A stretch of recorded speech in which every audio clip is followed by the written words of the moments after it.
আসসালামু আলাইকুম। ওপি নিউজ বাংলা থেকে আজকে তাজা সংবাদ 18/2/2025 তারিখে আজকে সংবাদ শোনার জন্য সবাই কেমন আছেন? অবশ্যই ভালো থাকলে আমাদের চ্যানেলটি সাবস্ক্রাইব করবেন।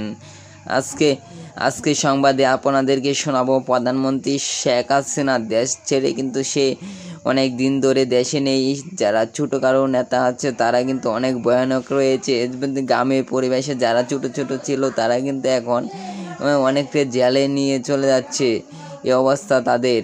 এখন সে কিন্তু দেশে নাই। সে দেশে থাকলে তাকেও কিন্তু এতক্ষণ জেলে থাকার জন্য প্রস্তুতি থাকা হতো।